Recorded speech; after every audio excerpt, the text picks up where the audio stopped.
Time now for your forewarned weather with Cedric Haynes. All right, folks, let's talk about the top 10 warmest years we've experienced here across the Beehive State. And believe it or not, right now, we are sitting in that number one spot here by 0.4 tenths of a degree there. But we'll see how it plays out with temperatures trending back above average in the coming days. I have a feeling we're going to wrap up the year in that number one spot. That's pretty impressive. That tells you just how warm it's been this year.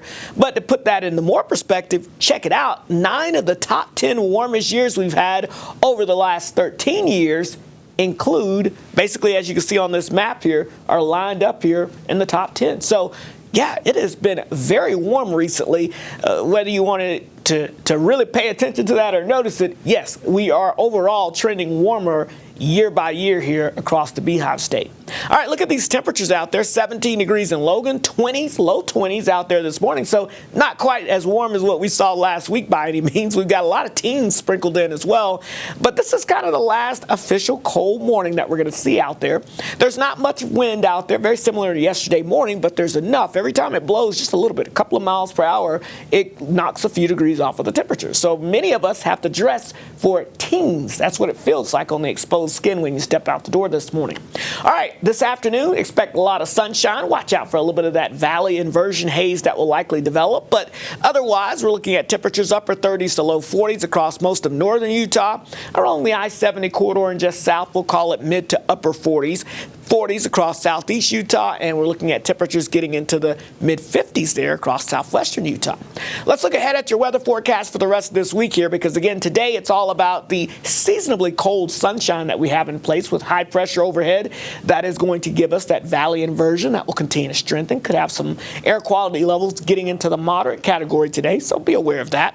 Otherwise, as we get into your Wednesday, well, we're going to continue to see that warming trend occur as we get on the backside of high pressure. That gives us a southerly flow, and that means temperatures will likely warm up about 5 to 10 degrees above average.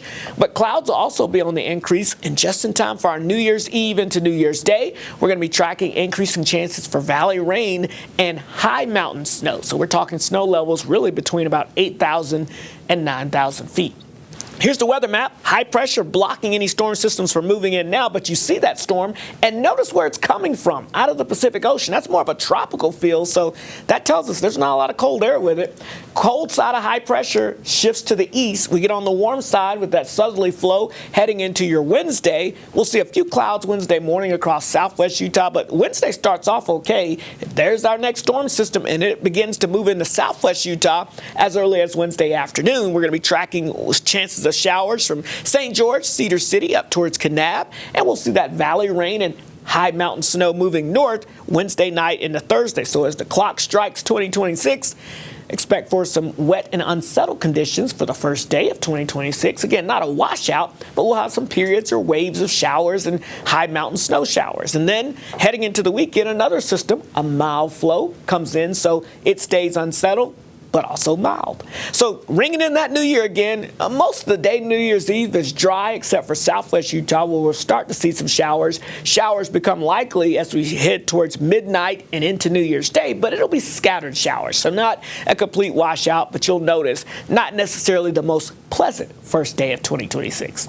St. George, mid-50s. We stay in the 50s through the rest of the year, heading into the beginning of next year, with, again, the best chance of showers arriving Wednesday evening into Wednesday night. That'll be off and on throughout your Thursday as well as we stay in those 50s. The Wasatch Front, hazy sunshine. Watch out for a little of that inversion. Highs near 40 today, mid-40s Wednesday, upper 40s for New Year's Day. But look at that, rain shower chances on New Year's Day and off and on isolated to scattered showers throughout the weekend.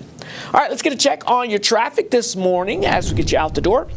Again, continue to keep an eye on this accident that has occurred around Little Cottonwood up towards State Route 210.